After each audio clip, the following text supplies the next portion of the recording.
Aqui. Gravando. Aqui também tá. Tá, pode ir. Próxima pergunta. Com quantos anos você entendeu que viveria de arte pra sempre? Foram várias fases. A primeira foi 11, que foi quando eu iniciei tudo.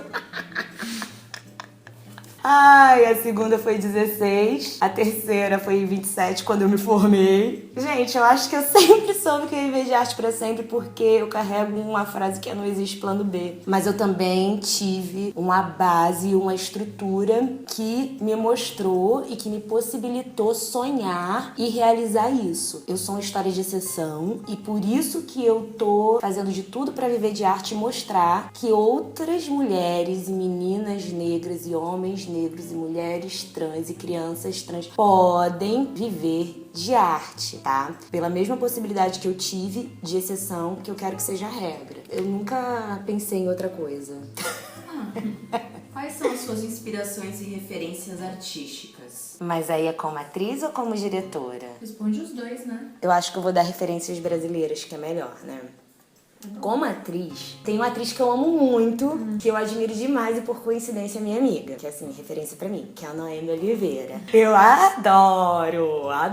Tem também, quando era pequena, na minha cabeça, eu tenho muita Isabel Filardes. A pessoa dela, quando eu lembro de novela, eu era pequena, eu lembro muito da Isabel Filardes. Tem também a Estela Vieira, que faz a Graziella.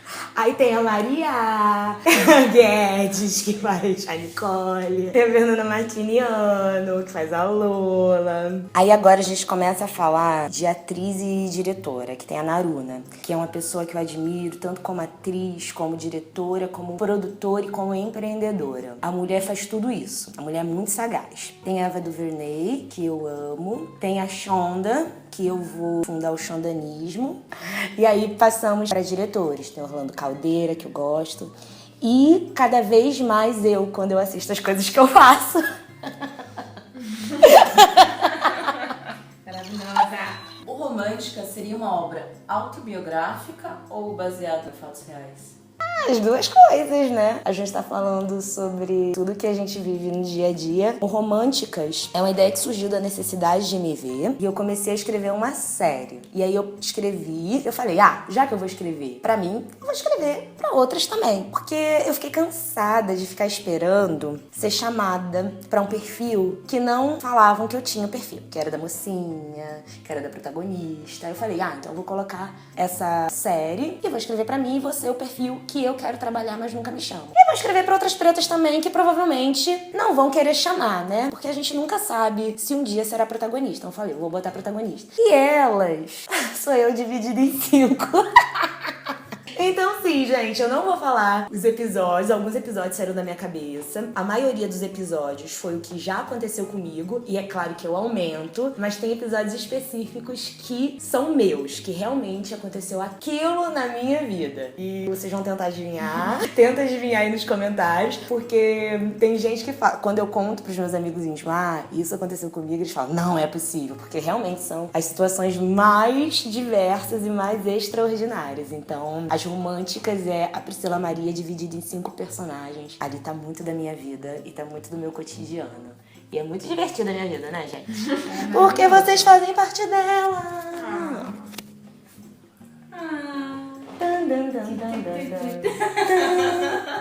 Vai, próxima pergunta. Pro Românticas. Tá, pode ter pergunta do Românticas, vai. Mas você tá assistindo Românticas? Você que perguntou aí sobre o Românticas. Se tá assistindo, tá compartilhando também? Quais as dificuldades mercadológicas que vocês enfrentam com esse projeto? Do Românticas? Ser preta principalmente, né? Porque primeiro eu sou preta, depois eu sou mulher. Tem uma questão, embora eu pareça muito diplomática, eu fale fofinho, eu sou bélica. Bélica num sentido assim, eu realmente falo, eu sou muito franca, muito sincera. Eu não sou mal educada, como eu falei, eu não sou desrespeitosa, mas eu sou bélica em relação a realmente bancar o que eu acredito, que é estar com mulheres pretas, que é estar com mulheres nordestinas, que é estar com homens pretos, que é estar com trans, que é falar de grupo, que é falar de surdo, que é falar de cego. E entender que eu não quero representatividade, que eu quero proporção, eu quero carregar grupos, eu quero carregar galeras e colocar em evidência essas galeras. E a mídia tradicional, o mercado tradicional, como a gente está vendo esse governo, né, ele não quer o que ele diz que é ser diferente. Só que tá aí, é a maioria que tem menos direitos. Chamam a gente de minoria, ainda não entendo por que a gente ainda tá com esse rótulo de minoria, sendo que a gente é maioria, sabe? Cadeirante, gay, lésbica, preto, trans, a gente é maioria. Só que as pessoas querem ainda ver ou assistir ou comprar, né, as tradicionais que detêm o dinheiro, querem ver algo tradicional. A gente no Brasil é muito apegada à época colonial e eu vejo isso principalmente nas nossas moradias que tem duas entradas, uma principal e uma de serviço. Um elevador principal e um elevador de serviço. A babá, a empregada, os uniformes brancos. São 500 anos de escravidão com 300 anos de alforria. Alforria porque a gente ainda não está em liberdade. A gente está caminhando para isso. Então a grande dificuldade mercadológica é principalmente mudar o consciente. É principalmente levar a informação e fazer as pessoas compreenderem e entenderem e buscarem a sua história. Porque foi muito eficiente esse trabalho que fizeram com a gente. Tanto de eugenia, quanto de informação, quanto escolar, né? O histórico que passam pra gente como o que a gente foi e o que a gente deveria ser. Ainda falam de escravidão, falam escravos, não mudaram ainda o termo escravizados. Crianças negras ainda ficam muito constrangidas com a história delas na escola, né? Quando falam dos negros que vieram traficados pra cá, quando não é. Quem tem que ter vergonha é quem traficou crianças ancestrais ou então os brancos ancestrais que herdaram todo o lucro desse tráfico. Então eu acho que a grande questão e a grande dificuldade mercadológica é principalmente voltar lá atrás, onde está enraizado, e mostrar e as pessoas entenderem e compreenderem, porque é só sabendo do nosso passado que a gente entende o nosso presente, consegue fazer algo diferente no futuro, porque não adianta a gente continuar querendo mudar, fazendo sempre as mesmas coisas, cometendo os mesmos erros. Como foi o processo de escolha e preparação do elenco principal do Românticas? O processo de escolha foi uma delícia.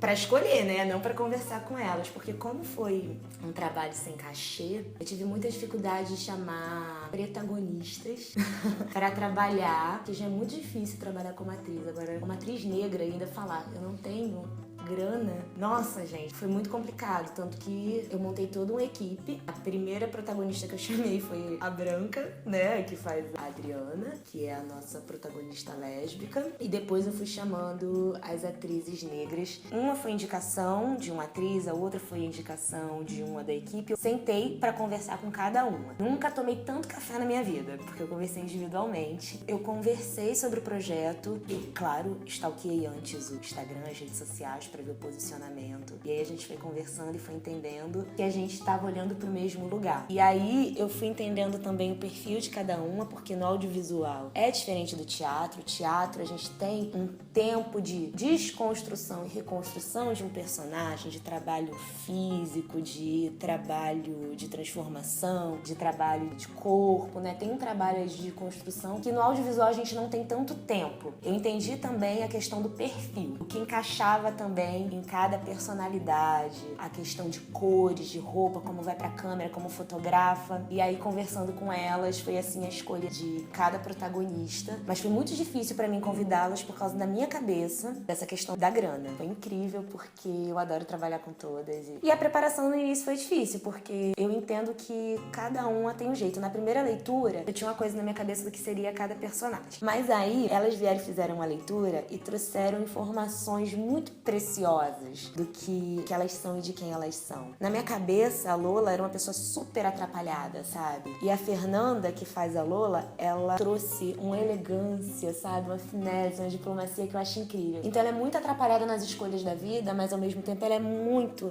centrada, ela é muito elegante nas falas, no porte de como se fala. A Estela, que faz a Grazi, né? Uma pessoa super romântica, super princesinha, e ela trouxe um quê de mau humor, sabe? Porque as coisas sempre dão errado pra ela. E isso é uma coisa que não torna o personagem maquineísta, que torna humano. Porque a gente acaba lidando com as contradições de quem somos, porque somos diversas características. Então, eu comecei a perceber que elas traziam quem elas eram na primeira leitura e assim a gente construiu as românticas que são incríveis. São incríveis, vocês precisam assistir. Não vou falar mais das outras personagens, que é pra vocês assistirem a série e entenderem sobre o que eu tô falando. Porque as pessoas estão desesperadas pra se relacionar?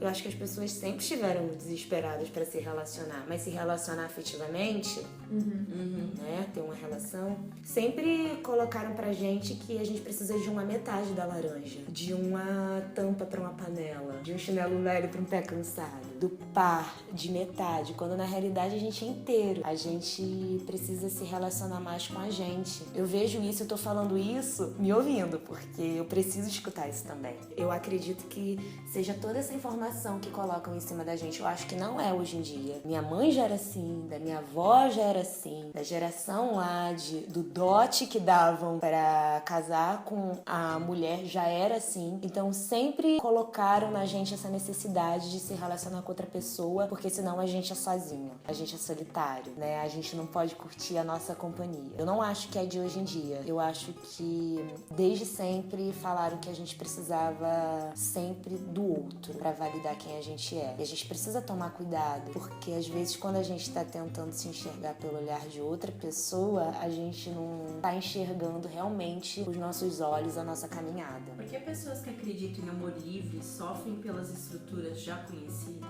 Porque a gente vive numa sociedade heterossexnormativa. Quer dizer, a gente nem vive, a gente assiste uma sociedade heterossexnormativa, porque viver mesmo, ó, não vive não. A gente não vive nessa sociedade, a gente vive numa sociedade homoafetiva, sociedade preta, sociedade trans, sociedade de mulher. A gente vive nessa sociedade, só que a gente consome e quer passar uma heterossexnormatividade porque é isso que falam que a gente precisa ser e é o correto, mas assim, a gente precisa desconstruir, a gente precisa ser o que a gente quer ver no mundo. Então, gente, vamos sair do armário. Ninguém mais vai voltar pro armário, ninguém mais vai voltar pra cozinha, ninguém mais vai voltar pra senzala. E o topo não é solitário, o meu topo é com todo mundo junto, porque eu subo puxando junto. Eu não espero subir pra puxar a próxima não, porque é assim que a gente trabalha, né, Estelinha, né, Juliana? Se você gostou desse vídeo, compartilha. Eu espero que mais pessoas respondam aqui nos comentários também, troca comigo, responde essas perguntas que me fizeram, fala o que você acha também. Vai ser muito legal saber a sua opinião. Não esquece de avaliar esse vídeo, que é muito importante. Sigam todas as meninas aí nas redes sociais, são ótimas produtoras, ótimas editoras, caso queiram fazer parceria, contratar para trabalho. Todas as redes sociais de todo mundo vai estar aqui, tá bom? Até o próximo vídeo, um beijo. Tchau. Tá limpo o dente? A pergunta é essa, né? Por isso que eu não planeja ser sim ou não, né? Falei pra caralho. Vamos pra próxima? Vamos, próximo. Vou tentar ser mais sucinta. É sobre amor também. Oi, Flavídia! Ai, tudo... Acabou! Sobrevivi. Gente, caralho de Shark. Sobrevivi sem chorar. Eu respondi sem chorar nada. O que vocês precisam saber é que eu choro muito. Eu choro bastante, tá bom?